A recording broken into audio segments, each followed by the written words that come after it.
you join me at a tremendously exciting moment. It's Into Your Head, number 577 for Friday. We've a lot to get on with today. Items that need to be attended to, issues that need to be addressed, topics. Oh, topics. We've got lots and lots of topics. We're positively booming to the seams with topics. Topics.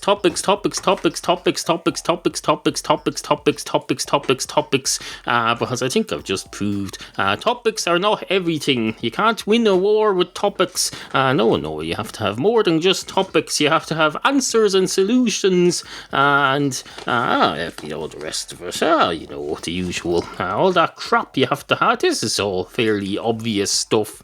Let's not get bogged down in obvious stuff that we all know already. We've all got the History Channel. I've got access to the History Channel anyway. I don't know about you. If you don't, you're a loser. It's on every basic cable network available to man.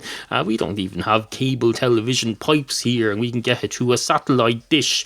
That's how. This is the year 2012, and if you don't have access to the History Channel, then you may as well be on it. As far as I'm concerned, you may as well be consigned to the past, like Hitler and JFK and the other fella, John Lennon, and who else? So all the fellows who got shot. That's not to say they deserve to get shot. They shouldn't have shot JFK or John Lennon or anyone. Maybe Hitler, they should have shot him, although he did the job himself. So there's no need to go repeating the same shooting incident over and over again. That just causes confusion among young children sitting there in their... Imagine today, as I record this of a Thursday morning, there's kids sitting there in some classroom somewhere being told all about these historic figures. Figures such as, for example, Pope John Paul II, presumably as well Pope John Paul I. I assume there was a Pope John Paul I. I don't know. I'm not well up on my history of the popes. Back in the 80s, the Sunday Independent newspaper ran a weekly cartoon format thing called History of the Popes, where they covered a different pope every week, starting with the very first one. Last I saw, it had been going for about 6 years, and it still was nowhere near completion, because that's how many popes there have been. We look at these popes and we think they're special. We say, there's Pope Benedict XVI. He's the only pope in existence at the moment, unless you want to look at the stuff that's under the ground rotting, or whatever they do with dead popes. But no, these popes are not unique. There's been thousands upon thousands of them. There's been, hundreds anyway, I don't know. Enough to keep a weekly newspaper going for several years anyway. They used to jam this in the cartoon section. They'd have a drawing of the Pope, and they'd have a little caption underneath, a paragraph about the Pope. They'd sum up his whole life in a cartoon, a non-funny cartoon picture, and a frigging short paragraph of a caption. Just like that comic strip. That comic strip called Love Is. It doesn't even have captions. They basically did that as a Pope thing, and then beside it they put in the latest Garfield or Dilbert. Dilbert runs in the Irish Independent, if I remember rightly. Then you have the Irish Times. They run Doonesbury, and people pretend to... I don't understand Doonesbury, and if you do... it doesn't mean you're changing the world. It just means you spent far too long learning how to understand a simple frigging cartoon that has no bearing on actual reality. They just came out this morning and they said President Obama says he wants gay people to all get married to each other. He's decided after 3 years as President of the United States of America, he's damn well going to start going around saying people should have rights. It's absolutely fucking fantastic. As we speak, everyone's getting very excited. Me too, because I've just had an unmeasurable quantity of coffee. I got half a mug here. I got the full mug, but I filled it half the way up. I didn't have a spoon to hand, so I just tipped a load of instant Nescafe Gold Blend capsules into it and watered it down, and then stirred it with a plastic biro pen. Seems to have gone down okay. Then I had a couple of mouthfuls of energy drink. That reminds me. Still haven't gone into Dublin to finish off my energy drink purchase for that listener. Don't panic. I will as soon as godly possible. Haven't been able to go anywhere recently. The best laid plans of mice and men gang off the gley, as the Scottish people. That's what the Scottish people say. They say all sorts of crap like that. They say the best laid plans of mice and men gang off the gley. I learned this from a Greg Proops stand-up comedy cassette tape that I used to listen to in the 1990s. Absolutely fucking fantastic. And then there was, what else did the Scottish? Why do I care about the Scottish? I've got Irish. I don't need to go fetching Gaelic stuff from the other side of the Irish Sea when we have stuff right here. We have Cain Fog, a Will on Gorilla, Dowsa Leshon Cat, Moshe the Gamma Goblin. Our one Irish listener will be familiar with all this. Gamma Goblin, Cain Fog, a Will on the Gulgadi young letter a small shade of holy, in your opinion. Let me know. Agus on Will Ain, Cown a Gush Goody Dulgadi on Turnip, Bounced Check Post, Tesco, ceiling fan, Agus. I can't think of the word. Cat. Cat is the Irish for cat, strangely enough. Sometimes you put in a H. I think that's a grammatical thing. You put in the H sometimes. And then sometimes you don't, not out of laziness, but because, hold on a minute, there's a wire getting caught in my equipment. Sorry about this. That's better, I think. Better than what? Better than a kick in the face, as they say. Anything's better than a good hard kick up the face, or so people assume. Have you ever had a good hard kick up the face and approached the experience with an open mind? I think you might find this quite refreshing. Have you not watched Fight Club, for Christ's sake? That's the sort of thing they go on about in the movie Fight Club. With your man, what's his face, and your other man, what's his name? They do a thing where they set up a fight club. Spoiler alert, Fight Club involves them setting up a fight club where they go to fight. They have fights. All these scumbag youngsters. Fuck. This is annoying me. Get out of the way, headphone cable that's banging against my microphone and making me sound unprofessional. I'm not unprofessional. I'm one of the most professional podcasters known to man. I've got an arm boom thing on my microphone now. And not only that, I've got a clamp for my iPad. I've got my iPad now at eye level here. I can watch the world go by on Twitter right in front of my face on my iPadular telephone. It's absolutely fucking fantastic. I just set her up this morning. I've got basically a touch screen window on the world. A touch screen window. They've been invented yet. They've got if you can have a freaking that thing, those Google goggles where you look through the world and they impose some internet information over it on your lenses. Surely to Christ you can have a touchscreen window where I basically point at people on Facebook through the window and say, that fellow over there, I'll just tap on him as he appears on my window, and then I'll see his Facebook account. Assuming he lets me. Not everybody lets you see their Facebook account, you know. And why would they? Why would you let someone see your Facebook account? It's private. You don't go around handing out your copies of your diary to people. Not until you're dead, anyway. And even then, you have to be somebody of interest. You have to be some ex-Prime Minister of Great Britain and Northern Ireland, or you have to be Simon Cowell 50 years from now when he's dead, when no one remembers who he is, and he'll be of no interest to anyone. That's when you publish your diaries.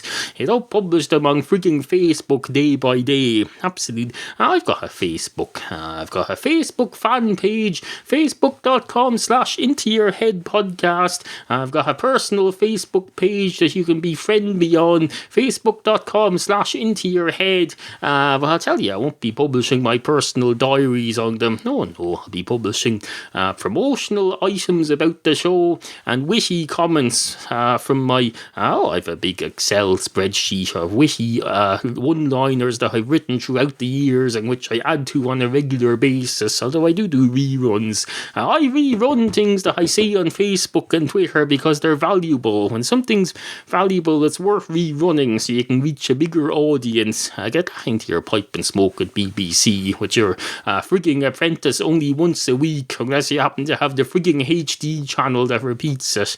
No, if you miss the Apprentice or your DVR fucks up during the recording, that's you're banjaxed. You skip or you miss a whole week and you're basically banjaxed. Fucking it. There's more to life than not repeating things, you know.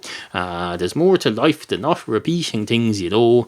There's more to life than not repeating. Where's my harmonica? Hold on.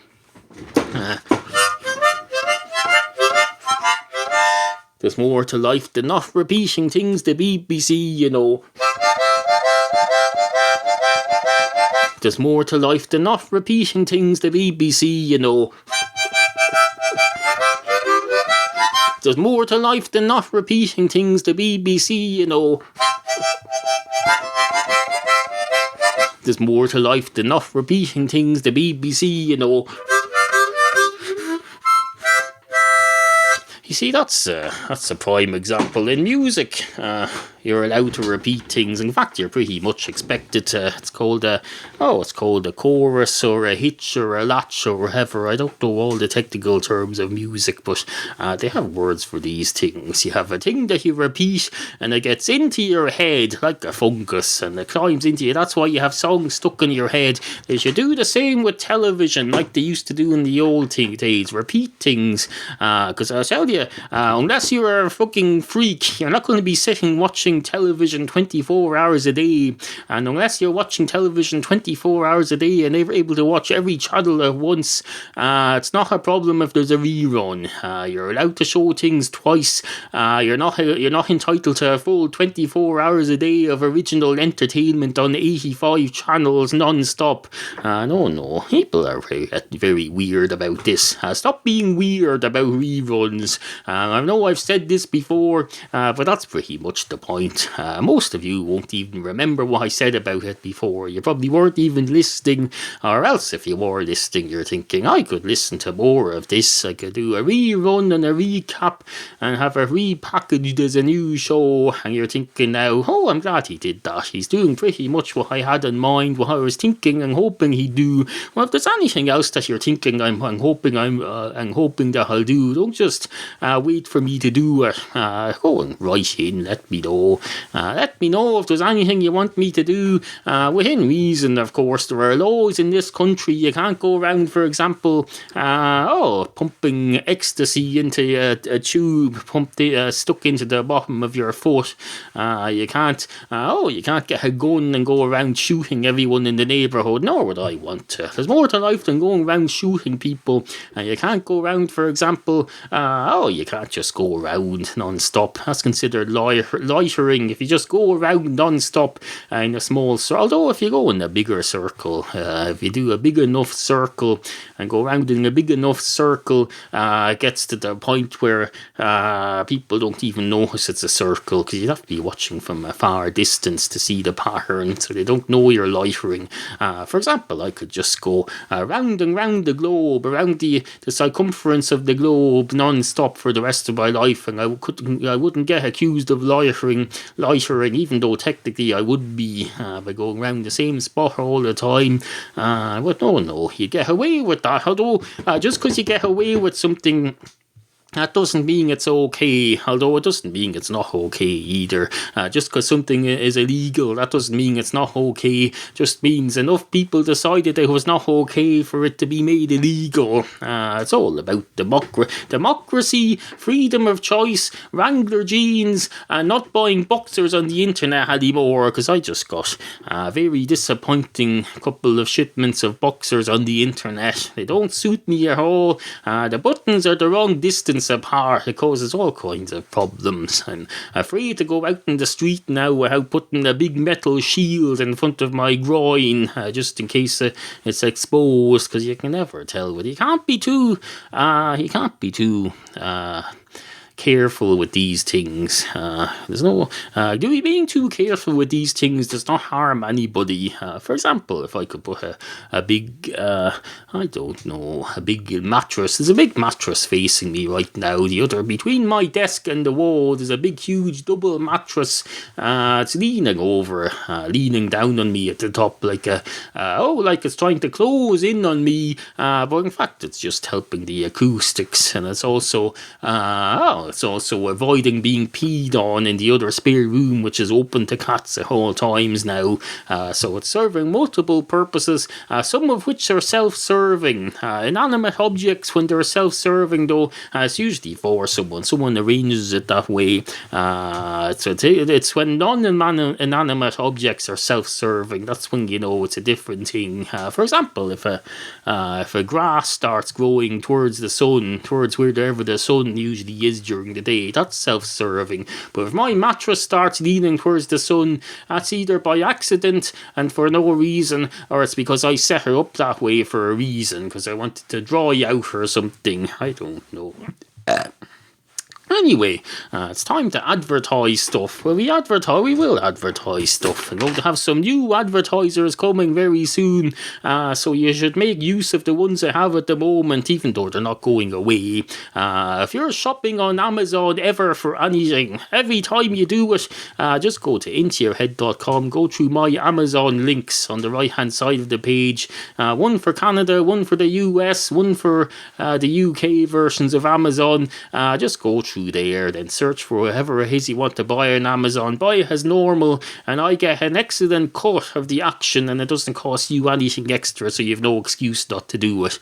You can also get a free Audible book by clicking on my link there. Get the latest Stephen King audio book, the full version. There are several others to choose from.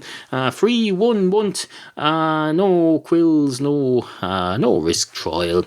You can also buy your prescription glasses online, or buy your pet food supplies and pets equipment through either of my fine affiliates, one in the UK, one in the US. Just go to intoyourhead.com. They're all down the right hand side of the page, all these places where you can spend your money and I get a cut and it doesn't cost you anything extra.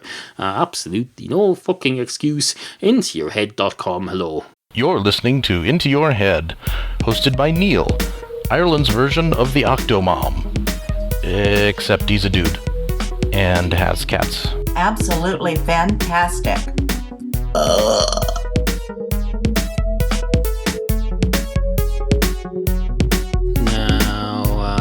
I know what you're thinking there.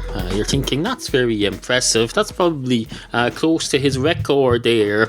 You're absolutely right about that. I just spoke non-stop in one single segment with no break from recording for 17 minutes and 13 seconds. That's very close to being a record. I very rarely do that. I'm not frigging Leo Laporte. I can't just go blah blah blah blah blah for 8 hours. Not least because I have to have proper content here. I can't just go, Steve Jobs' cats.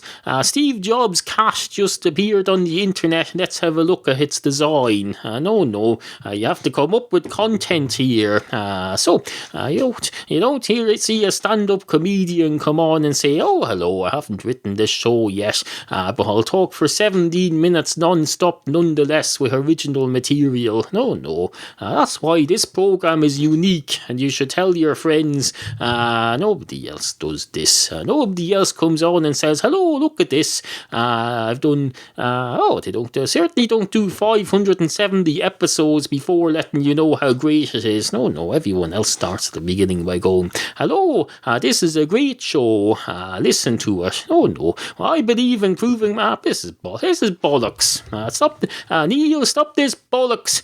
Fade it out and start something anew. You can't win. If you don't mind, I'm going to interrupt myself there at my own request. Me, would you mind Oh no, don't. This is already the interruption, so I don't need to tell myself this is going to get problematic now. I didn't mean to tell myself to interrupt myself again, because I've already done it. This is the interruption. Absolutely.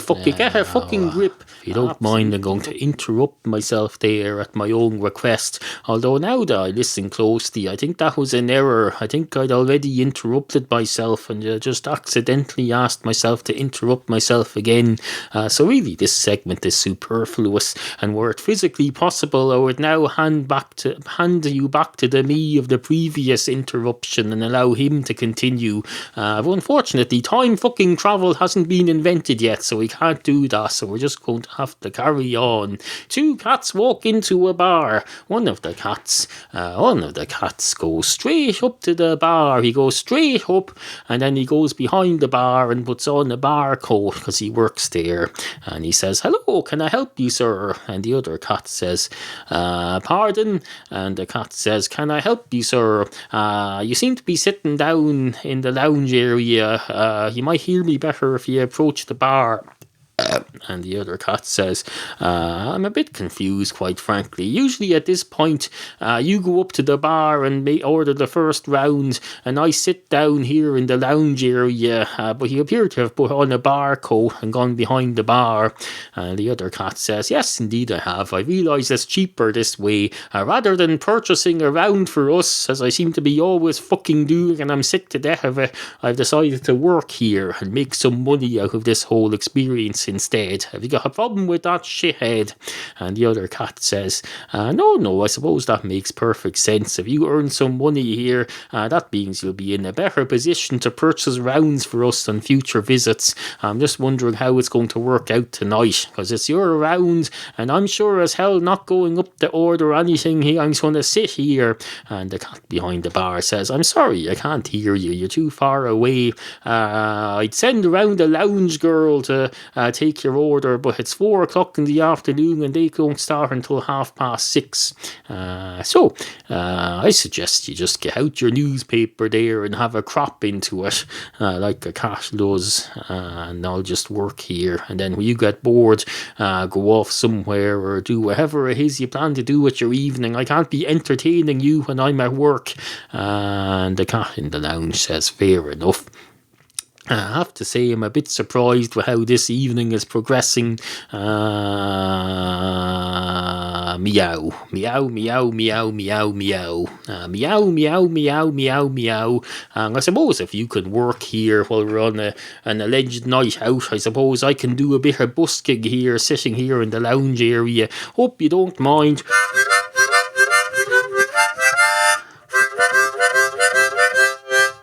"Oh, look at me, I'm a cat playing the harmonica.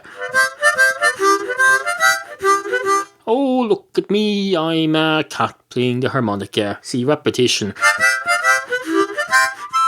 I can't repeat the musical parts because I don't know how to play a harmonica. I'm just randomly blowing into it. Well, you see what I mean. Anyway, the cat says, "I hope you don't mind if I collect money from your customers for my busking here." And the fella behind the bar says, "I kinda do mind, but I hope you'll at least transfer that into the tip jar here." And the cat says, "Oh, you mean the tip jar at intoyourhead.com/tip jar?" And the cat behind the bar says, "Exactly, that's right. The tip bar behind the bar at intoyourhead.com/tip jar." And the cat says, "This is taking a weird turn, this whole story. If you don't mind me saying so, a fucking weird turn. Let's have a look at Twitter. Let's see. I have a tweet from Those American Girls. LOL, at Nerd Herd Online only had a paltry 1,000 followers, but they unfollowed everyone so that they could look ghetto fab like at Into Your Head Pod. #loser move. I'm Into Your Head Pod, incidentally.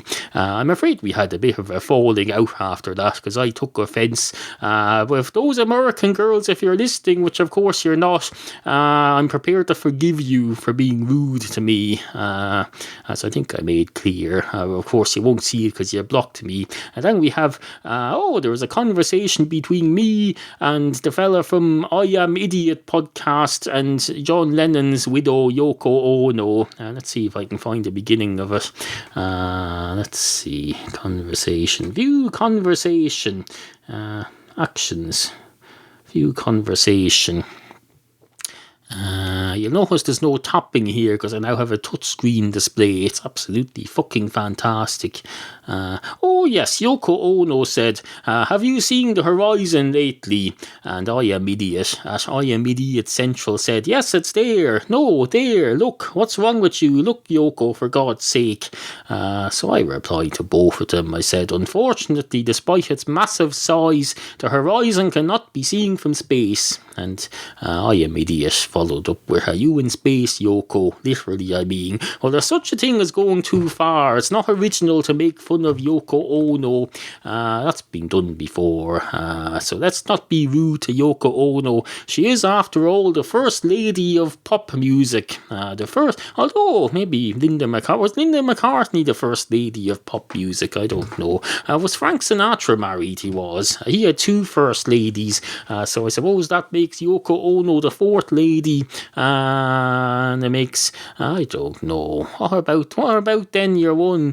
Not Carly Simon. You know, all those women who sang in the 60s and said, the answer, my friend, is blowing in the wind. Oh no, that was Bob Dylan. But there was some woman, pave paradise for up a parking lot. That was a logistical thing about parking. It became a revolutionary hit in the 60s or 70s or whenever it was. So does she count as one of the first ladies of pop, or do you have to be the spouse of a pop musician rather than a female pop musician yourself to be the first lady? I don't know. Seeing as how I made up the phrase myself, surely I can set the rules. I suppose I can. Why the hell not? Let's see what else has happened on Twitter lately. Mentions.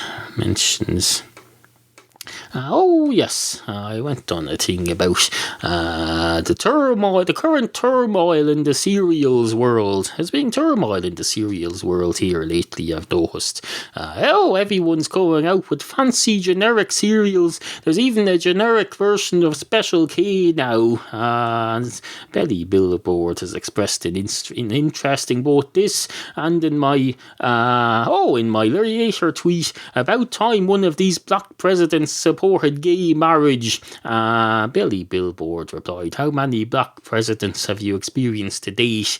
And I pointed out, Mandela, Obama, several of those fellas from third world countries, and all the rest of it. That's a bit of educating you foreigners. There are other black presidents other than Obama, you know. Just because they're not in the United States doesn't mean they don't exist. If a bear shits in the forest and nobody else there to see it, then he knocks a tree down and nobody else is there to see it except the bear, who can't really see stuff. Well, he can see stuff, but animals don't really see stuff the same way we see things.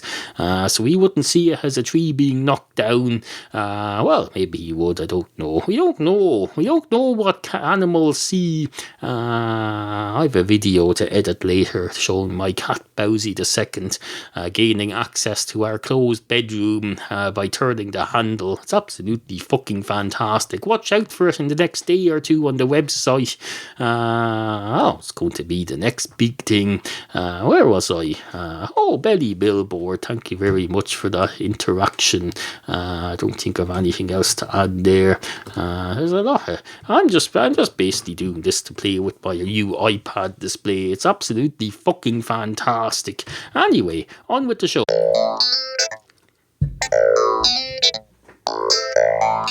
The Editor, The Irish Times, Dolier Street, Dublin 2. Dear Madam, the plight of the ducks in St. Stephen's Green has been a great source of worry for me lately. It has come to my attention that our great city gardens close sometime between 7 and 10 p.m. every night, and are emptied out until the following morning. As a result, dozens of pond animals are left to fend for themselves on the streets of our capital on these cold winter nights. What is to be done?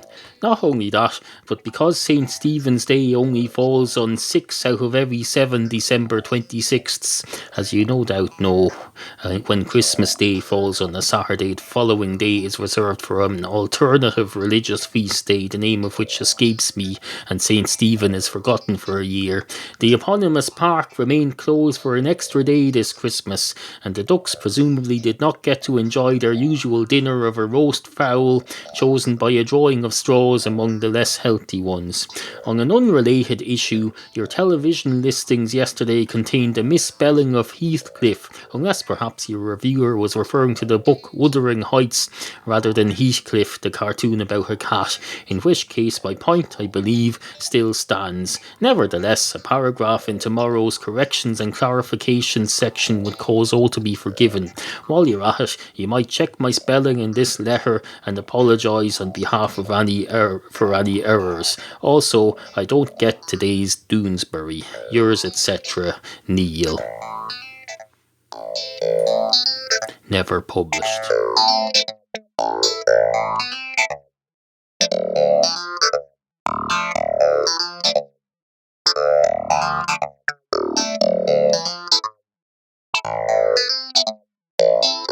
Sit, Laurie, sit. Good cat.